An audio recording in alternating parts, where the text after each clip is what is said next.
And hello, everyone. I hope you can hear me all right. My name's Jeff Bursey, and I'll be reading from short fiction from two writers whose works I respect, Alexandra Chasin and S.D. Chrostowska. Um, it's nice to have anybody here who's listening.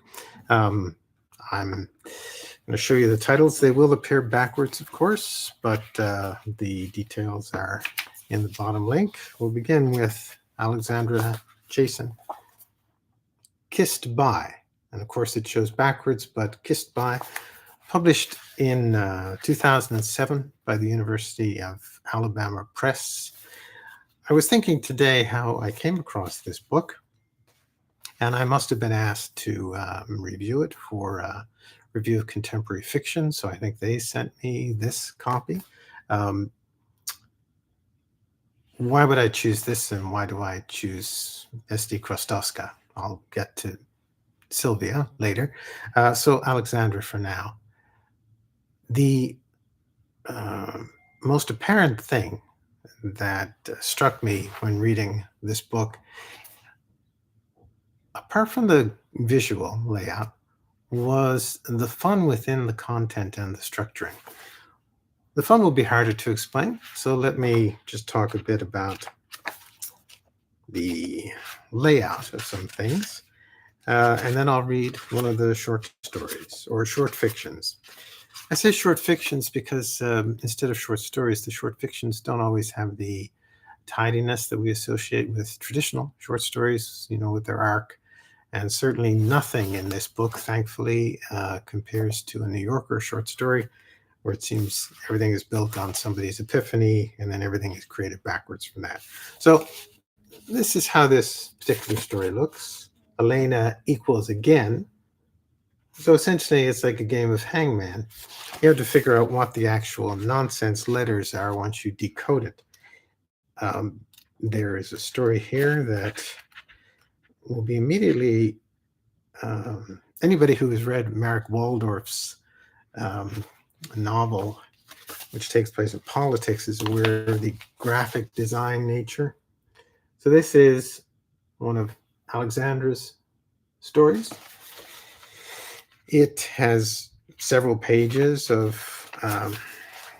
what look like charts, and it's toward grammar of a guilt.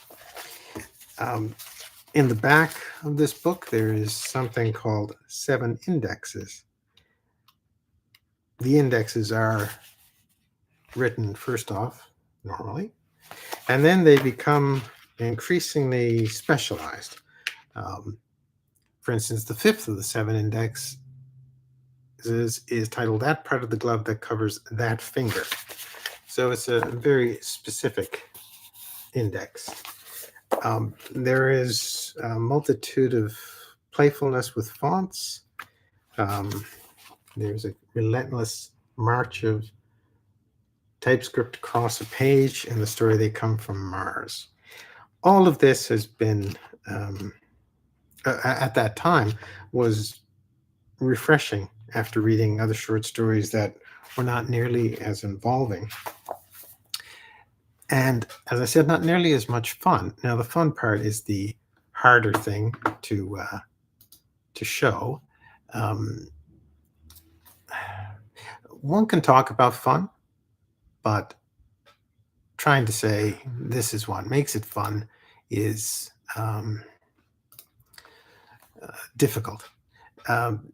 Everybody has their own sense of humor. For me, there was a liveliness to the prose that indicated that the content, which might be about heartbreak or might be about the difficulty of identifying oneself and one's place in the world, all these things were treated not in some dreary experimental fashion, as some writers have done, but have been treated with enough liveliness and, to say that although this material is what it is, the narrator, the narrative voice, sometimes is not as affected by events as you think. So there's a friction there, a dialectic between what you're reading and how you ostensibly are supposed to take it. And then there is the author herself, who is deploying various ways of writing that are exciting and helpful to get the material across. And the invention is part of the fun, as well as the fact that you see just on the very pages that someone is enjoying writing these things. It can take different kinds of enjoyment, of course, to come up with a text. I'm not saying there's any one kind. I wouldn't know what Alexandra's mindset was. Um, I'm just saying that it is very pleasurable to read something that's enjoying itself. So I'm going to read from a story called B and G and I. In this, B is a character, male. G is a female character, and I is the narrator. I'm going to take a page from Christopher and his Instagram reads. Not an actual page, of course, more in mint. This seems like an appropriate place to actually put a product placement for the water I'm drinking and the mint I'm having, but I'll just stick with the books. So this is B and G and I from Alexandra Chasin, Kissed By.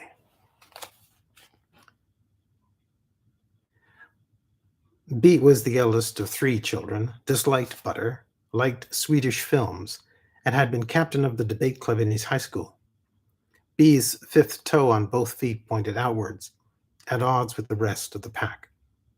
I flushed cold when I first saw this. Not because such a deformity would give me even a shiver of unease, but because of the uncanny staring straight at both sides of me. G's 5th toes turned outward too. G, too, was the eldest of 3 children, disliked butter. Sorry, I lost the thread there. G, too, was the eldest of 3 children, disliked butter, and liked Swedish films. And G had also been captain of the debate club in her high school. Not like butter. Preposterous.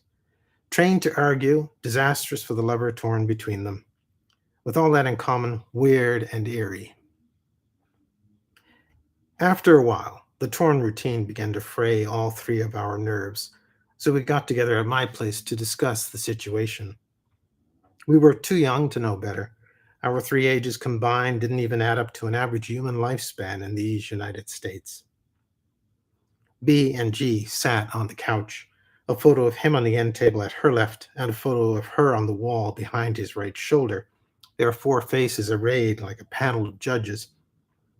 As I sat in my easy chair facing them, I could see that if they ganged up on me, I would be outnumbered. But they were in no mood to forge an alliance. I get to keep her because I had her first, G said to B. I was just going to say the same thing, said B. They looked at me. I know, I proposed. I'll split myself in 2 and you can each have half. B and G practically spit. They consulted the paper quickly and quickly left the apartment so they could catch the beginning of some dreary, interminable angstfest with subtitles. It was time for a little comic relief, I guess. This was the one thing that they could agree on. This and that they hated each other. The truth is, G did have me first. But B didn't know it. Just because you bare your feet to me doesn't mean I'm going to tell you everyone I'm sleeping with. That's my philosophy. Anyway, it was irrelevant. I couldn't bear to live without the full weight of both contempts, his and hers. His and her monogrammed contempts, B and G. And there was me, liking butter, very much disliking Swedish films, and as you can see, unable to weigh the pros and cons judiciously. On top of which, and I saw this as a matter of personal shame at the time because it was so obvious, so overdetermined, I was an only child. However, I was not ashamed to admit that I had 2 lovers at the same time because that indicated to me how very, very cute I must have been in my disarray. which indicates to you how very, very, very young I was. I had met G at an Act Out rally. Even in that context, we were somewhat marginalized by our unusual values. See, G and I shared a political fetish. We agreed that the greatest oppression of all is one that hardly anybody seems to notice: the social requirement that people couple up, pair off, live and love in units of two. Marriage? What is marriage such that it should be the only real option available? We called it the tyranny of the dyad, and if we could not bring it to its knees double-footedly, we could at least model alternatives. G was as engaged as the day is long, and just as engaging too, hair and eyes blazing with white heat. And I'll give her credit. G was willing to try to put our utopian fantasies to the test, to try to make our triangular thing work. Theoretically. Some days. B was a theater critic, emphasis on critic, whose weekly column in the local paper was 2 parts sarcasm to 1 part earnest hope for a better future for theater. To put it another way, he never had anything good to say, which made him a frightening figure for those of us who worked in the theater. I met him through a friend of a friend at a party, and from his first sneer at me, I was hooked. B's was the best-looking sneer I had ever seen, and when it spoke, it issued the wittiest, witheringest send-up of the play I had just finished working on. Imagine the Three Stooges as spies sent to infiltrate Los Alamos during the war, and you get the idea of what the play was about. We just say that the show was, from the outset, generically challenged. Mixing comedy and tragedy is a risky business, and it almost never comes out as well on stage as it does in real life. Perhaps aspiring to do a better job of it myself, I was drawn into the arms of B's unending review. So when he said, "This party sucks. Do you want to come home with me?" I said yes. Unbeknownst to me at the time, B had a girlfriend already, or had previously had her, and came to have her again soon thereafter. I've never been clear on which. I guess that's why he was willing to entertain my double dealings. But what did become clear, after a few months in which B and I found ourselves strangely compatible, was that the other girlfriend had opted out of the square dance. In so doing, she pulled the 4th leg out from under us. Beyond their taste in food and entertainment, beyond their penchant for disagreeing with the whole world, there was only one other thing B and G had in common, but only on those days when G could not bring her personal feelings and her political views into alignment. They both wanted me to choose between the two of them. In fact, they both wanted to be the chosen one. It was like being dehydrated and trying to choose between oxygen and hydrogen. I absolutely could not decide. The only thing I could decide was to seek the help of a psychotherapist. Hallelujah, yes, good idea, excellent idea, and not a moment too soon, G said, heaving the sigh of the ages. Oh, great, scoffed B, rolling his eyes heavenward. I think he was afraid the next step would be couples therapy, or maybe triples therapy. I got the names and numbers of 3 practitioners in town from G's ex-girlfriend, who was herself in the profession. The first therapist never returned my call. The second therapist called back immediately to say he didn't have an opening until the following month. I made an appointment for the next month. I didn't see how we could all go on even a few days longer the way we had been doing, but I could always cancel the appointment if we achieved any resolution. On the other hand, we had already been going on this way for a year and a half. For an untenable situation, it was phenomenally stable. The third therapist had a slot open the next day. What luck! It only took me 1 sentence to tell her about my basic predicament. I've got 2 lovers and we're all unhappy about it. What do you do for work? She asked. Do you have a job? Very astute, I thought. I was, in fact, between jobs, unemployed, you might say, and I was impressed that she had managed to derive this from a single sentence. Interesting angle, I thought. I should throw myself into something outside myself and outside our love triangle. Do something useful in the world. Forget about B&G 8 hours a day, if not drop both of them altogether. Nothing, I responded. And no, not at the moment. Then how do you plan to pay for treatment? She wanted to know. If you're not covered by insurance, I can't see you. In other words, said G, when I told her how the session had gone, she can't see you. Well, those are exactly the same words, I pointed out. But yeah, no. A month later, I went to a second therapist.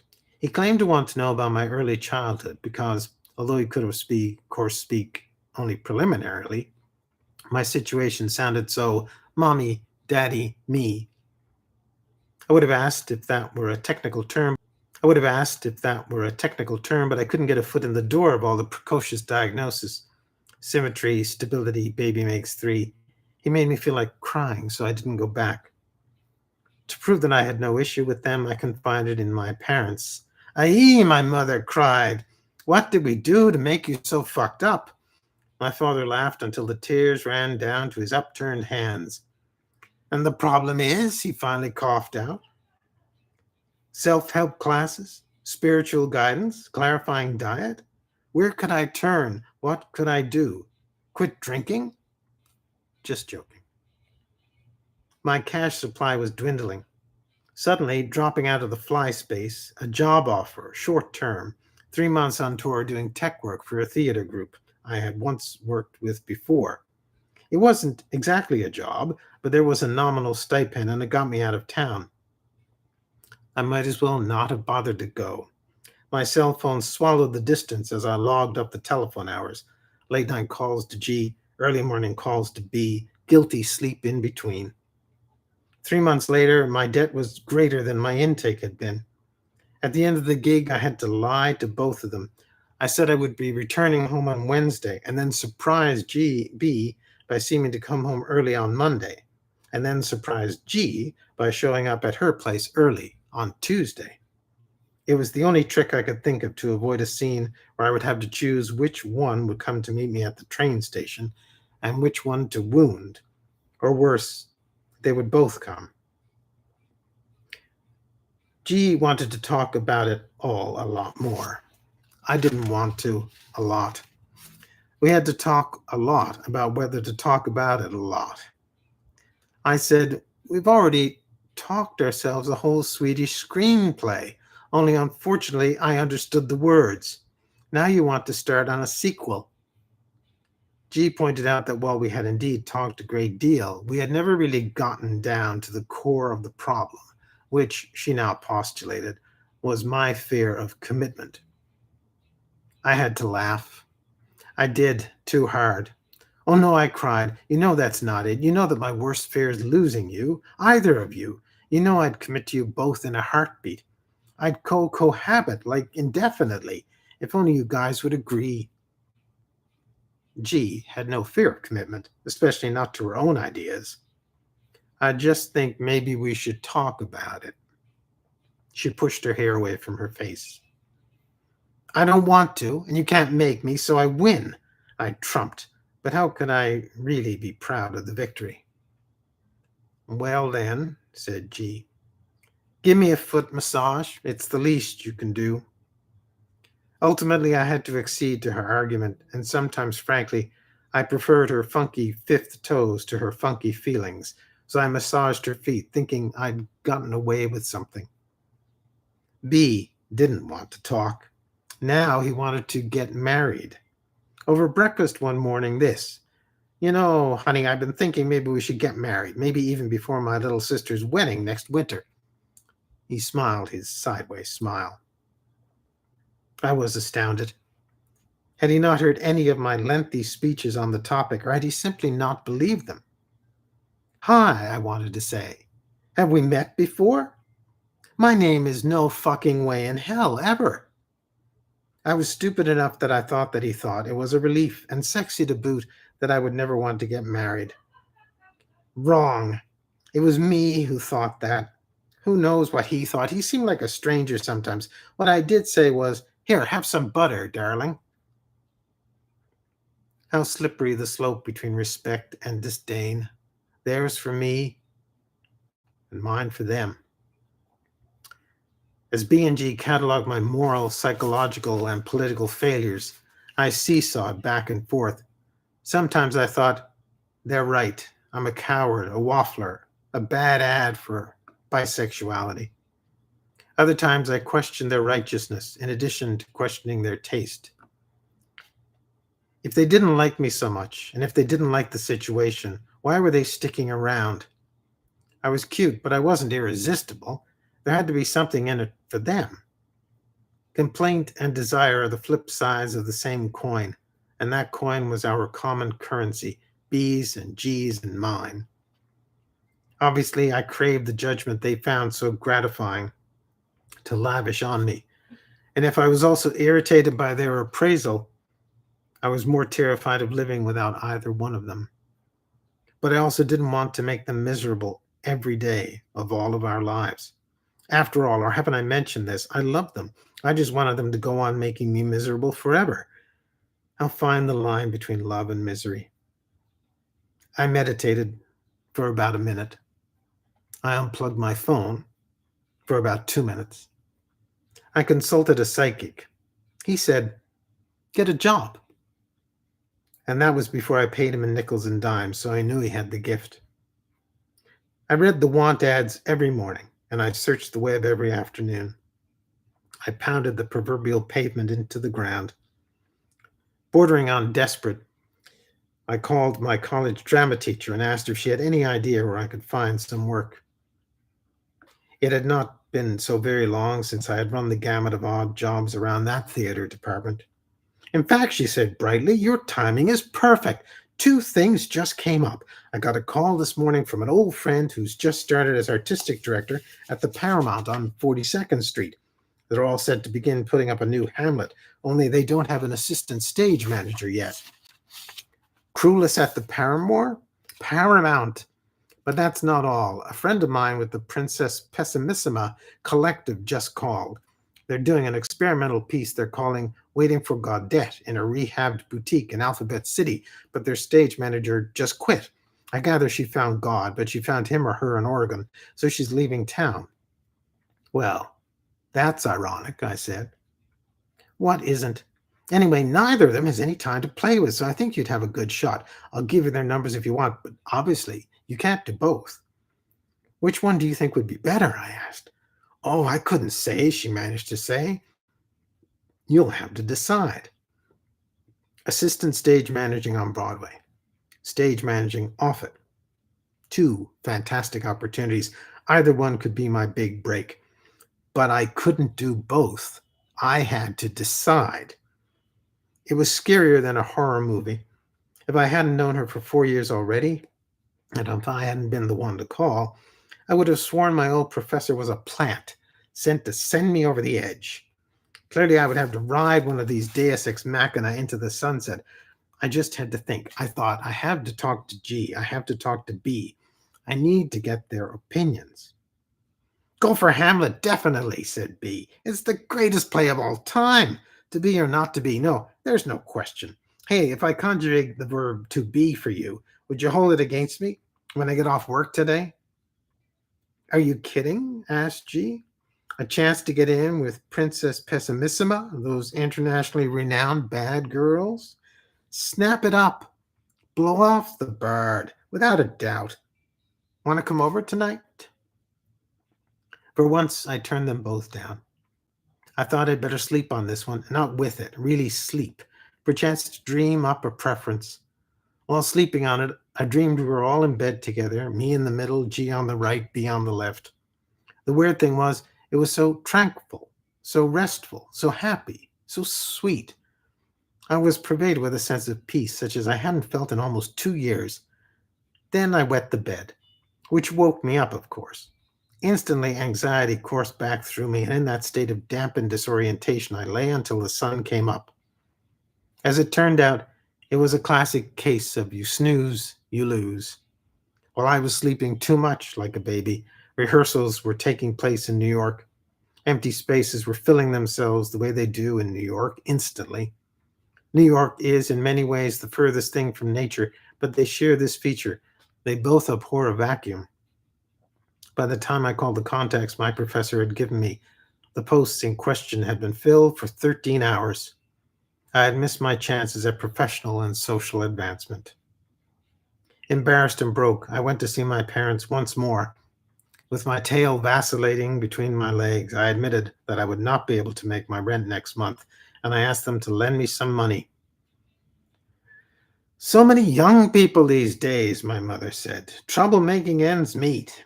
It's a tough world out there, isn't it?" My father saw it a little bit differently. Young people these days. If they're not riding high on the new technologies or trading stock like it's going out of style, they're moving back home, he said as he wrote out a check. He held it up in the air before extending it to me as though to stress how serious he was. "We're just giving you this money because moving back home is not on the menu. It's time to grow up." He gave me a big hug and a kiss. As my mother waved from the door, she said, "Good luck. Let us know when you've made some changes and we'll celebrate." I deposited the check in the bank and headed home. As I rounded the corner onto my street, I saw two people sitting on the stoop of my building. They looked familiar. They looked like they were nodding and laughing. For a moment there, I thought it might be my dream come true, but as I approached, I could see the sarcasm swelling in each gesture either one made. What a horrible coincidence. Born, I could see as I came within range, from what had originally been lovely gestures on both of their parts. A videotape beside him on the step, a beautiful loaf of whole grain bread and a jar of jam resting next to her. B saw me first. "Here she comes," he said, "the center of the universe." "You just hate feeling displaced, don't you?" G said to him. "I just hate sharing my lover with someone so righteous and so wrong with her." "You're a spoiled brat. You remind me of my baby brother in junior high. Whines when he doesn't get what he wants," G said to B. "You remind me of someone I used to go out with," B snapped back at G. I almost laughed, but then I realized he meant me. This couldn't be happening. It couldn't be that I was starting to cry right there on the sidewalk. It wasn't funny anymore, or maybe it never had been funny. Or it was funnier than ever, but we were losing our senses of humor.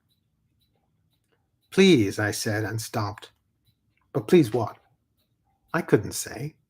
Pure panic marched my feet up the stairs past them and into my building. I went into my apartment and I sat down in my chair, the only easy thing in my life. I saw B and G staring at me, him grimacing from his photo on the end table, her from the photo on the wall, squinting. They were making it hard for me to think. I got up and put the pictures in a drawer. I sat back down. Changes, my mother had recommended, but I doubted that she meant my decor. A thought suddenly hit me as though a rock had been thrown through the window. Tinkle of glass. Wrapped around the rock a note that said, "You could always get some temp work." It probably would not be fulfilling, and it would, by definition, not be permanent. But it would bring in some cash, it would raise my flagging self-respect, and if I had to stifle my creativity by working a desk job for a while, there might at least be some compensatory cutie in the office. Perhaps most importantly, tomorrow would not be too late to call an agency. Of this, I could be certain. Just like that, a new thought, a decision, a thimbleful of certainty.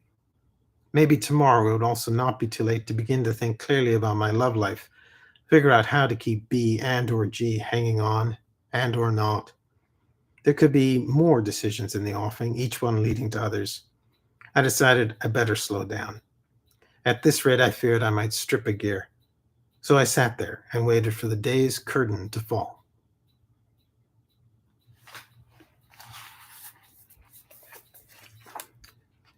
So that is B and G and I from Kissed by Alexandra Chasin.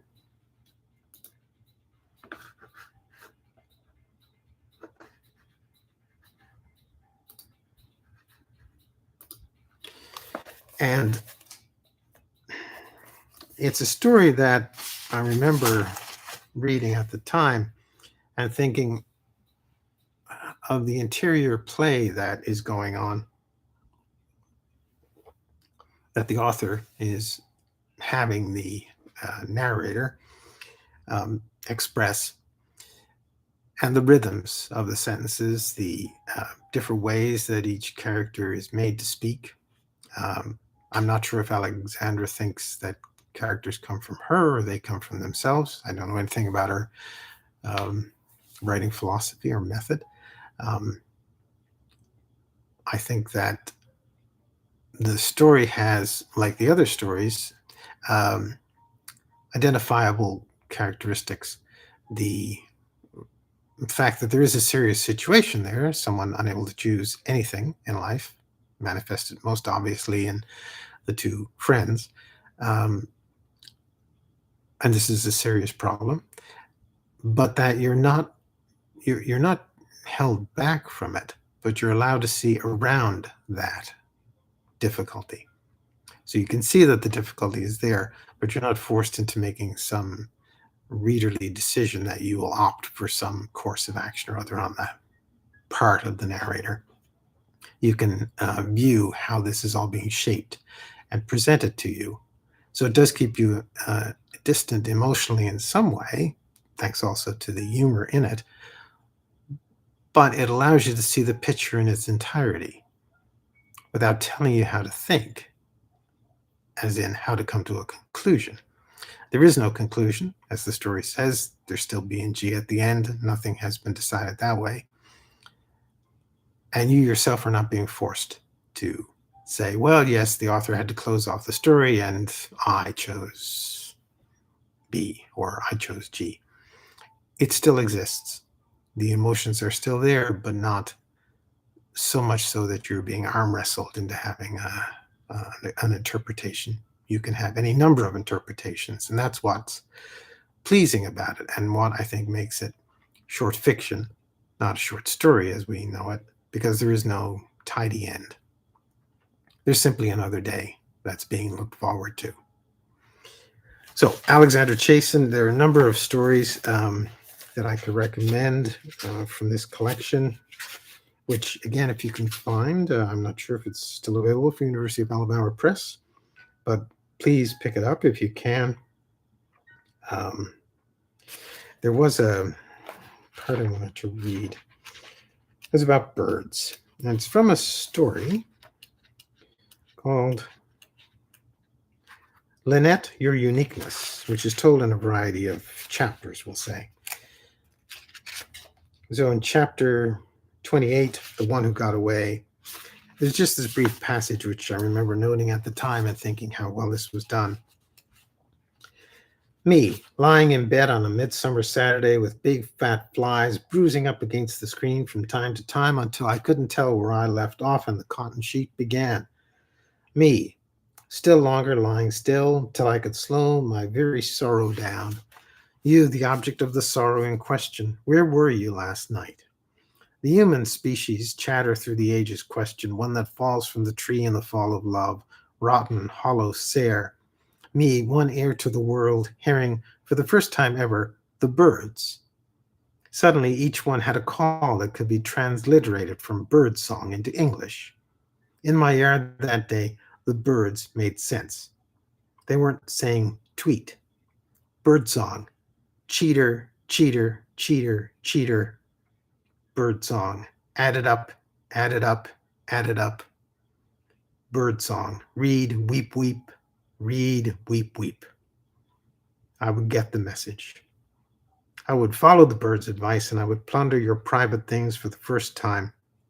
And only then would I spy in your computer, in your drawer, in the pocket of your pants, the notes, numbers, and wrappers that overflowed the banks of, no, you wouldn't do that to me, the cuckoo, female cuckold, me. But it would have been my own idea to clear out before noon, before I would ever have a chance to ask you, what the hell?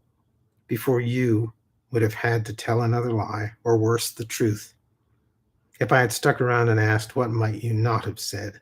What wouldn't you have told me? Everything. I had to make new floor plans suddenly. I more than moved house. I turned tail. I ran. I fled, did flee, but did not fly. Bird song. for you call that love, and all my other questions would have gone. The back of Kiss By, which is published by FC2.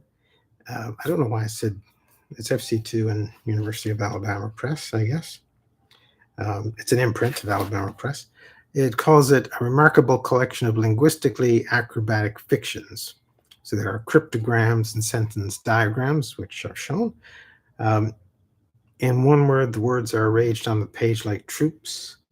The last piece in the collection plays with genre distinctions, including an index of first lines and a general index. So there is something that is here for people who are interested in a wide range of content and structure.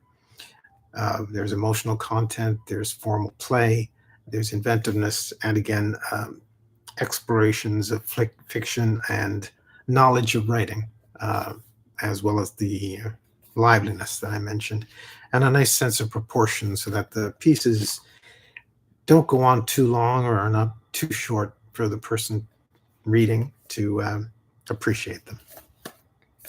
So once again, Kiss By Alexandra Chasin. And behind me over there, which with the title, of course, backwards, Assassin of Youth is a book, and also Brief. There are two books there. There's Assassin. Let's see if I can locate that. There we go. Assassin of Youth, Alexandra Chasin, and Brief, also by Alexandra Chasin. Assassin of Youth is her most recent book. I don't want to go into what that is about, as that would take away from talking about the short fictions, but please to look up both books and consider purchasing them. Time for some more.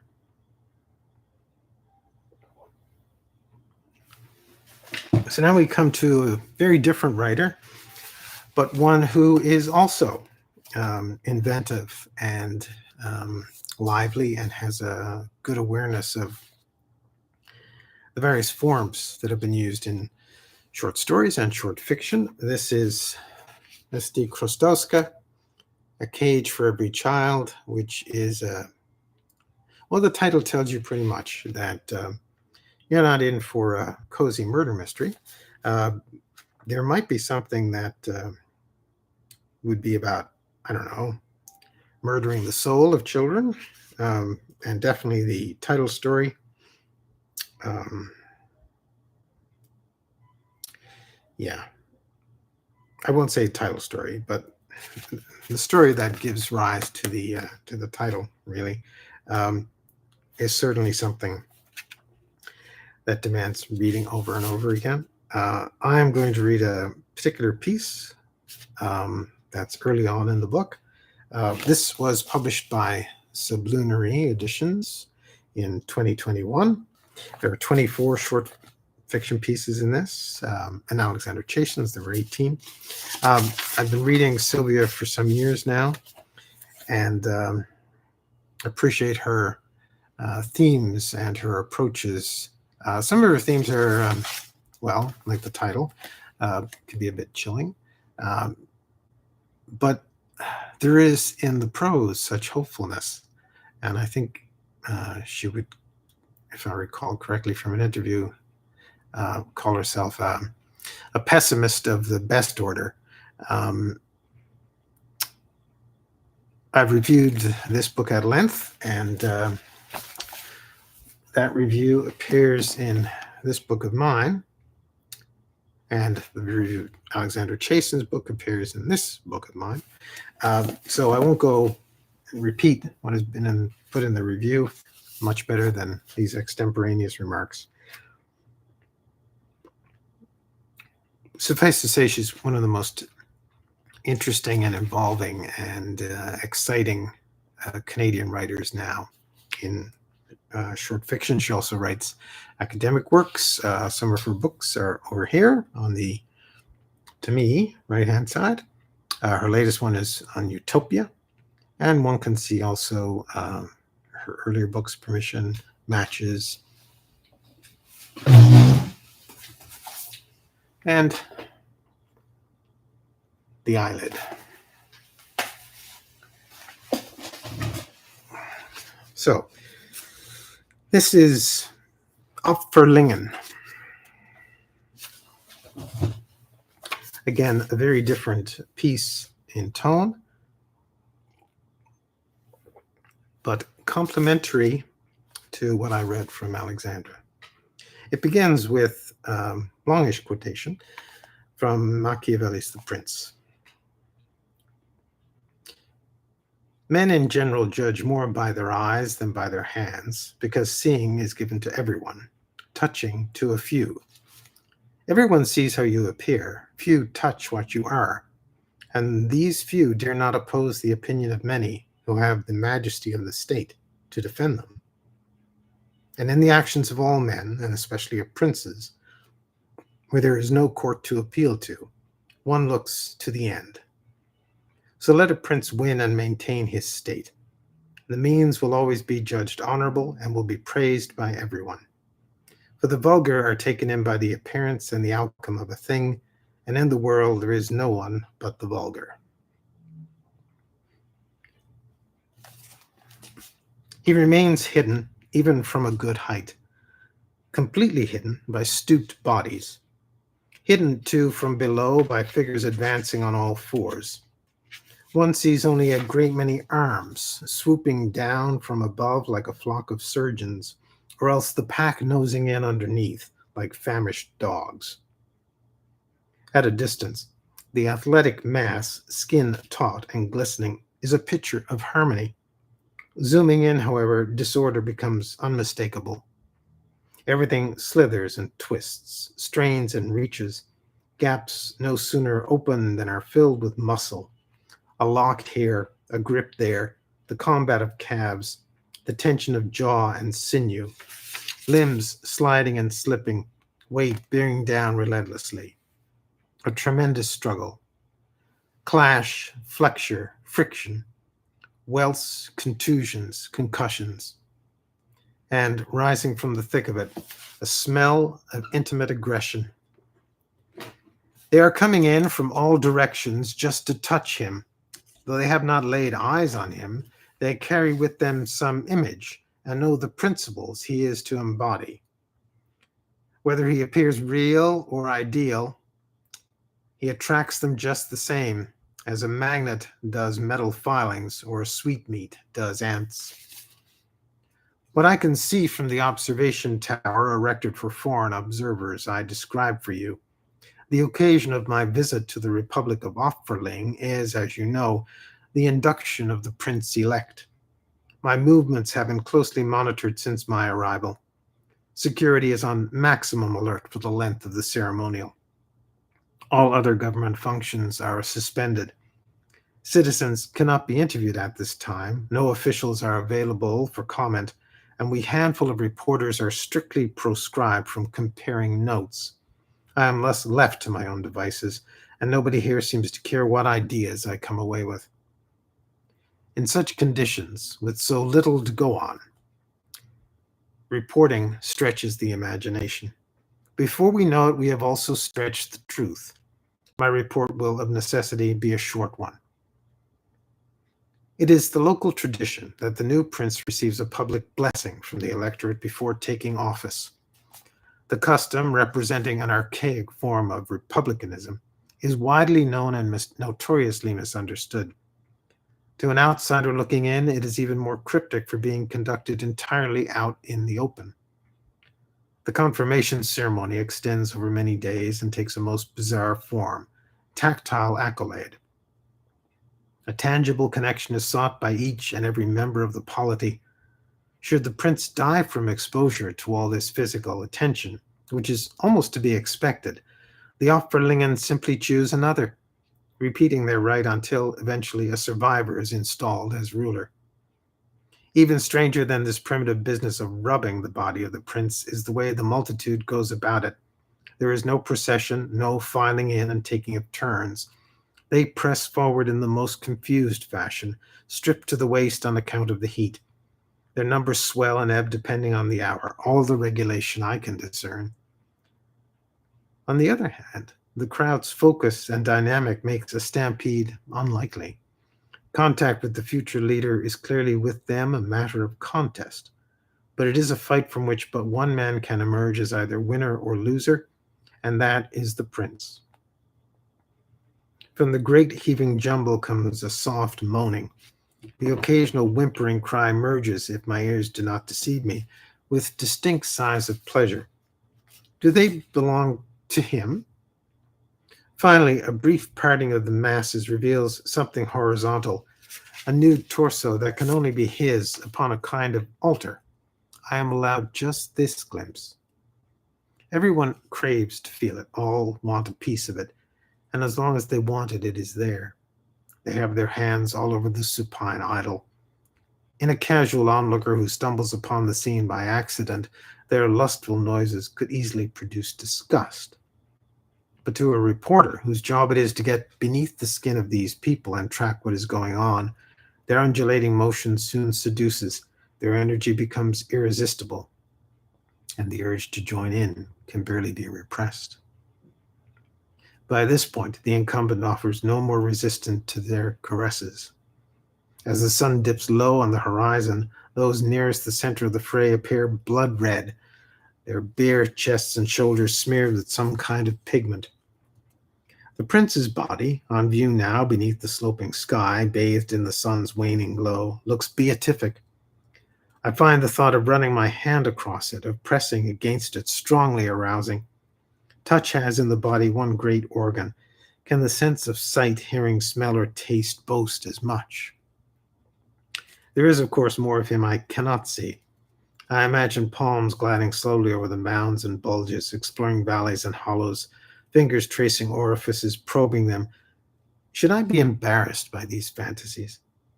Is it not my place to participate, if only on paper? I stand with my notepad, conscious of the guard, who, like the Capitoline Brutus, looks both watchful and eternal.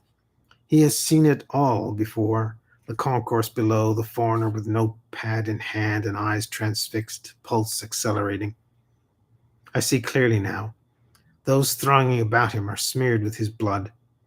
There he lies, the sacrifice, limp and ruddy, like something flayed or badly burnt.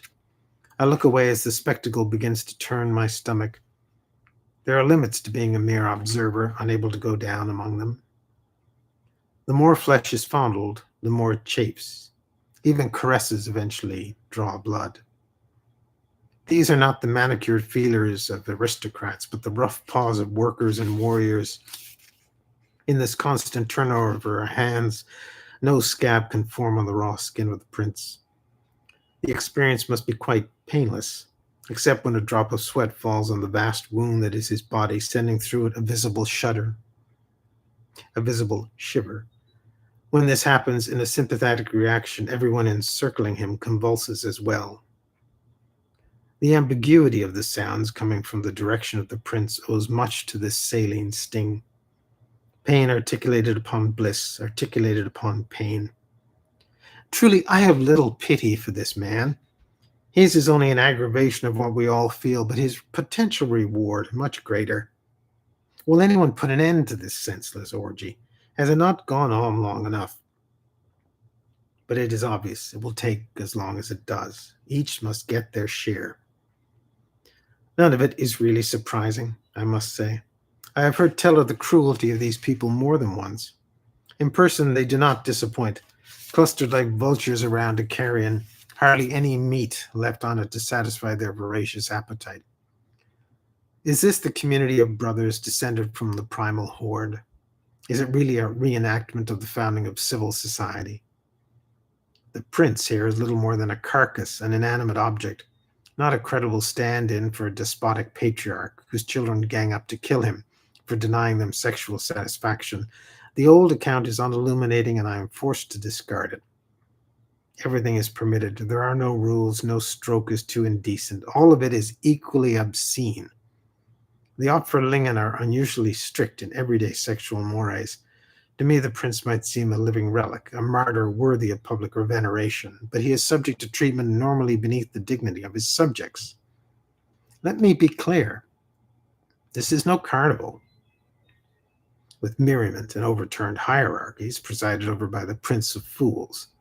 They are acting out the lowest human urges, possibly to exorcise them, but without a doubt to make a political point that still remains obscure.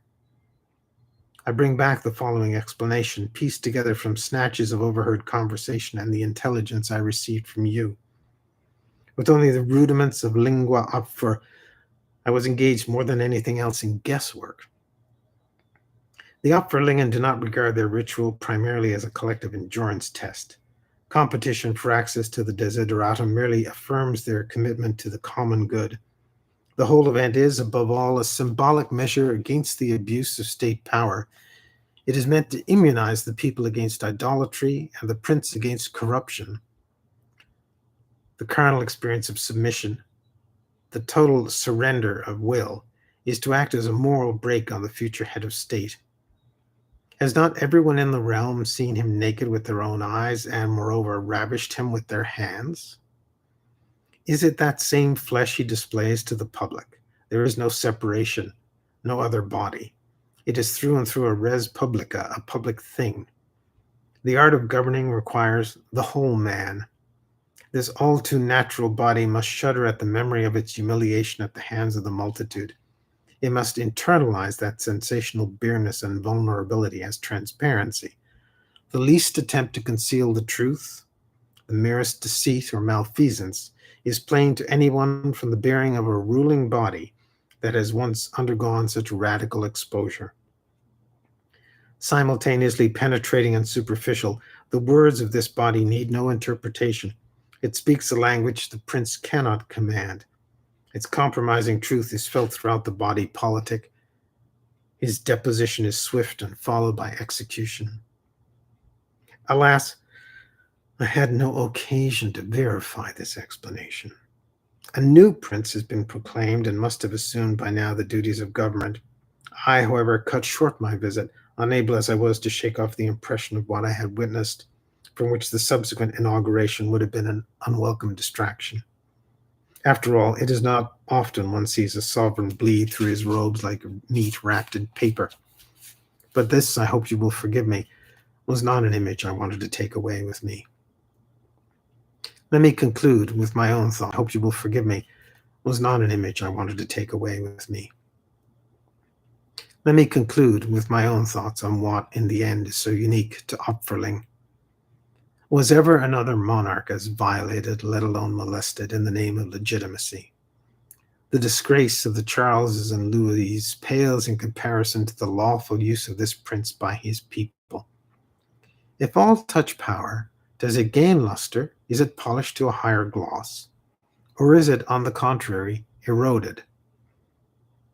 What sort of popular sovereignty is at work in Opferling? Does it really express the general will of its people? We know that warfare is with them the highest principle. Their attainments in all other areas of culture may be undistinguished, but their art has reached an apex with the citadels. This instinct for domination, the wanton group of bandit I have described, seem to support the view that the Opferlingen are brutes. And yet, are we not more implicated in grasping after power? From the butcher to the artist, are we not after it in some way? Compared with us, are the Opferlingen really after it? Are they not perhaps before it? Their odd and disturbing custom is, as I learned, the fruit of revolution, an overturning of centuries of state barbarism. The people of Opferling were once the victims of tyrants, at least in the official record. The sound walls lining the main road into the city tell the story in murals, scenes of torture, slavery, and degradation, each indistinguishable from the next. On the inside, it is reversed, miles of graffiti depicting leaders in shameful poses, while a jubilant populace goes at them with unspeakable relish. In our country, the perpetrators of such acts would be summarily put to death, but in Opferling, one can easily imagine the greatest perverts as close advisors to the king.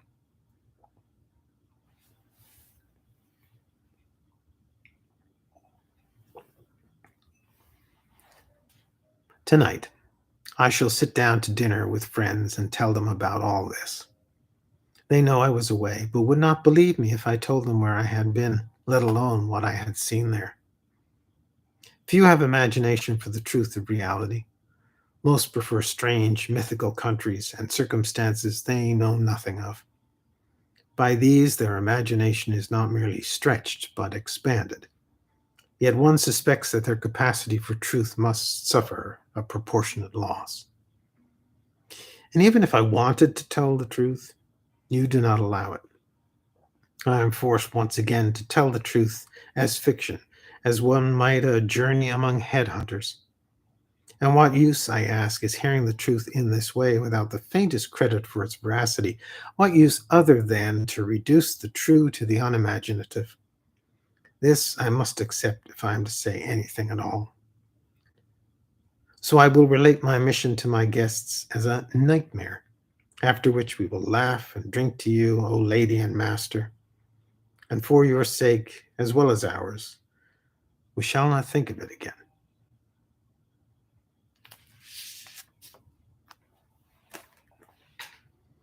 That is Opferlingen by S.D. Chrostowska, In a Cage for Every Child, which came out in 2021 from Sublunary.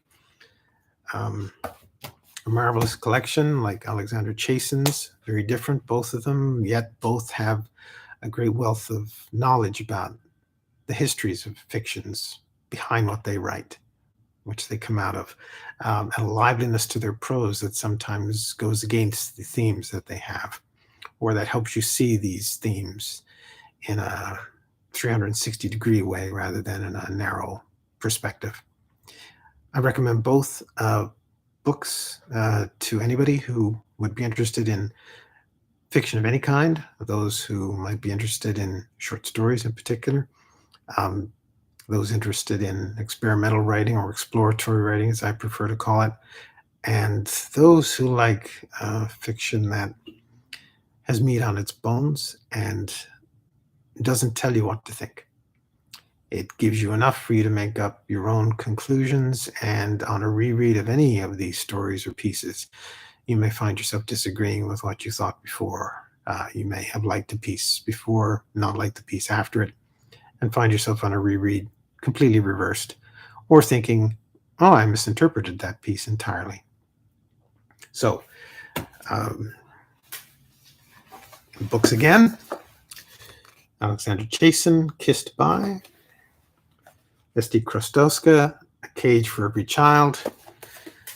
I'm Jeff Bursey. It's been a pleasure reading these for you. Someone asked if this was part of a series. Not that I know of, but who knows what will happen.